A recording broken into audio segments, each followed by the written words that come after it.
Иргэнгүй судалж мэдээлэл оруулахыг зорьсон байгаа. Судалгааны ач холбогдол Лувсан шороонд найраг болон дан найраг дууны бүтээлээр ажиглалт хийснээр зохиолчийн уран бүтээлийн талаар ариун мэдээлэл авч өөрийн мэдлэгийг хүрээгээ хэлсэн байгаа. Судалгааны шинжлэх тал бол дан найрлагын бүтээлүүдээр ажиглалт хийснээр шинэлэг тал болж байгаа. Судалгааны ажлын арга зүйн нэгтгэн дүгнэх арга, мэдээллийг боловсруулалтын дүгнэх арга, дүгнэлт шинжлэх арга гэсэн аргуудаас хэрэглэж болсон. Миний бичвэрийн ажил удирдгал, хоёр бүлэг, дөрвөн дэд бүлэг, дүгнэлт, хавсралт, ном зүй гэсэн хэсгүүдээс бүрдэж байгаа. Дан найрлагын урын сан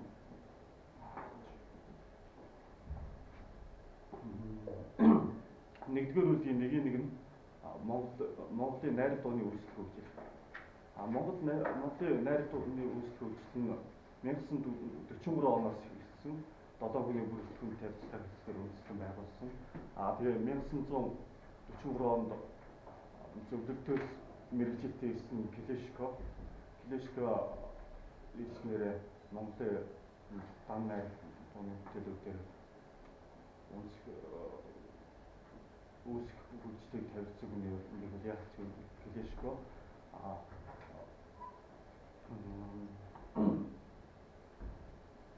Клешко оюуны талын баатар амар санаа Сэдэнжав Бас нарын цогийн элэг нас ийм нэгэн хаан байжээ дараа жижигүүдийг дуулуулах гэж их шандаж байсан. Улмаар 1947 оны 1 сарын 9-нд намын төв ороо найраг дууны ангид тийм санах тавиад тушаал шийдвэр нэгссэн. Тухайн үеийн найраг дууны форум эстрээр Клешко өөрөө ажиллаад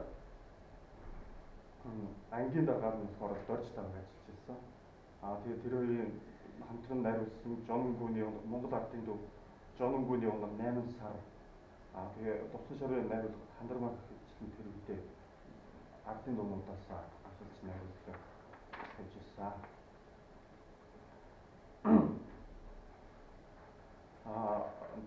Театрын найраг дууны анги хормейстрээр болохоор Лувсан шороо чимэг дөрж, Дарамзаг, Даваа хүү, Мяа сүрэн, Дойд дөрж, Хайдаг зөвлөлтийн мэрэгжилтэн Дэдко Тимошеев, Олен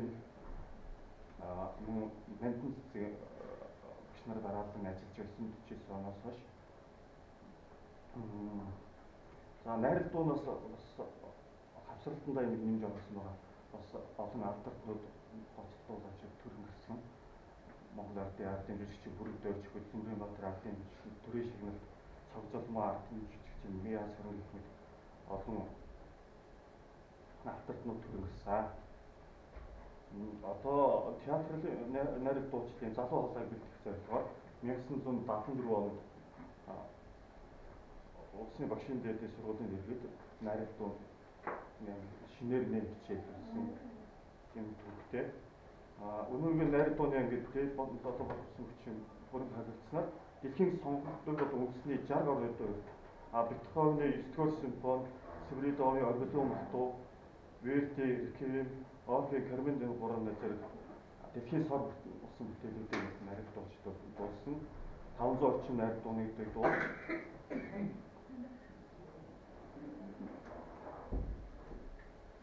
Бүгд найрамдах Солонгос улсын Хаврын баяр, бүгд найрамдах Хятад улсын Гуанчжоу хотод болсон 2007 онуудад Францын нийслэл улсад болсон олон улсын найраг дууны наадам, Орос улбаны улсын улаан удахны Майкельский фестивалд Солонгос улсад найраг дууны 40 найраг дуучлалын бүрэлдэхүүнтэй Кармен туулсан зэрэг гадаадд дууны найраг дуунуудад бол амжилттай оролцсон ийм төвхтэй.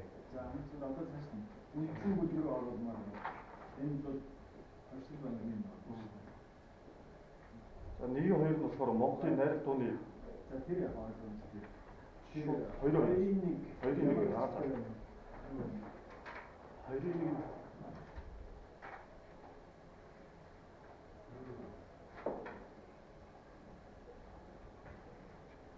Хоёрын Сан шарын дан найраг зориулсан бүтээлүүдийг хийж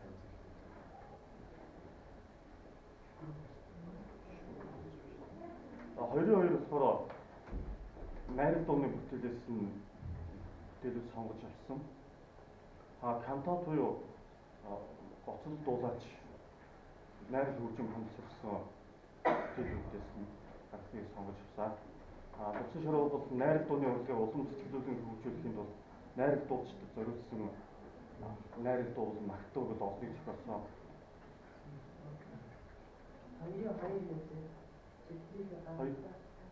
Энэ яг 2 гэсэн юм аруулаа.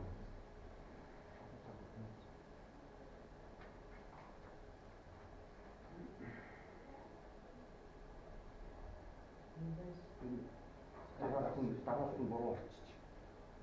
Гэтэ агшаа эндээс нь хийж яхаа 2 сэдв талын бичээлтээс хийж байгаа. Талын бичээл 2 хийж штэ. Дан найр.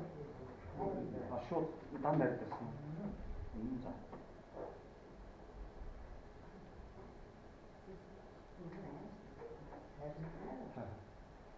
За. 22 нь болохоор дан найрлын бүтээлүүдээс нь захгүй тэмдгийн дор явуулсан гэж хэлдэг. Зохиол нь фа мажор дэвсгэр бүтээл бичсэн.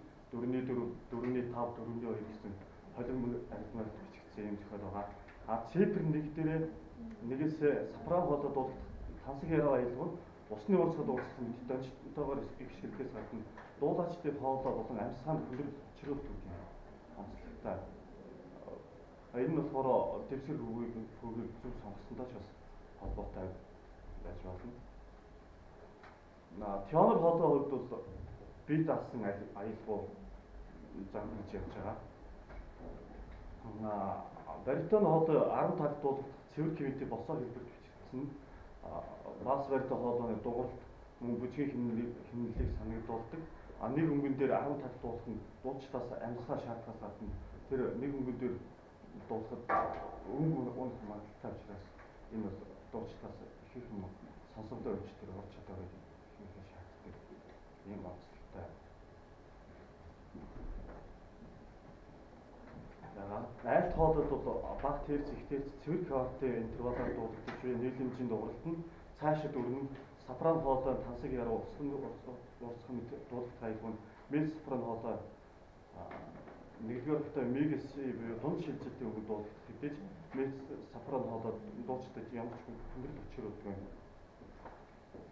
Төвсөн шарын дуучныхаа дуулах онцлог дуулагдах дэвсгэр хөв зэргийг сайтар цугласан дуулж байгаа хоолой ашигтай өнгийг ялгамжаар нь гаргаж өгөхийг зорж байгаа харагдсан. Дараагийн бүтээл нь нутгийн нар 1963 онд гайтай шүлгээр бичсэн. Төрс нутгийнхаа сайхныг мартан дуулсан. Соёл минор дэвсгэр хөв 4-2, 4-3 холбог арьсан бичигдсэн. Энэ найрлага гол айлгууг нь гоцлтуучин зориулан уртын дууны эсрэг хэлбэрээр бичсэн байгаа. Найр дуучдын хоолой нийлэмж нь босоо чиглэлийн аккордуудаар бичсэн. Такт болгонд 4-2, 4-3 гэсэн холимог хэмжээнүүд солигдож байдаг. Энэ бүтээлийн онцлог нь болохоор эсрэг уртын дуу дан найр дуучид хамсруулан дуулсан анхны тохиолдол бөгөөд Монголын найрал дууны урлаг дахин давтагдаагүй байгаагаар онцлогтой.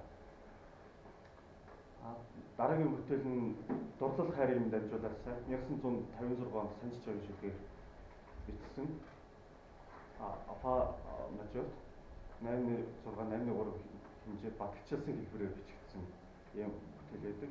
Нэгдүгээр удаагта оюун яруу тонглог аялал бүжгийн хэмнэл динамик буюу хүчтэлийн тэмдэгтийн үгийг агуулж өгсөн.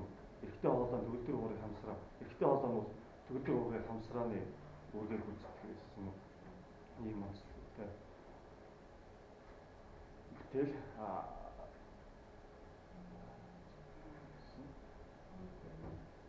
Хоёрдугаар удаагта гол аялал сопрано хоолой гоцлт шилжин. Хоёрдугаар доолыг 16-ын тэрэл ордонд дуулж байна. Бүжгийн хэмнэлтэй чамин тансаг уянгаа аялал шимгэж өгдөг. 3-дугаар удаагта болохоор гоцлтуучин боцолж дуулж буй гол аялал эртний найр дууч босоо хэлбэрээр ордын дуулалтаар кананы хэлбэрээр буй хөөцөлдөх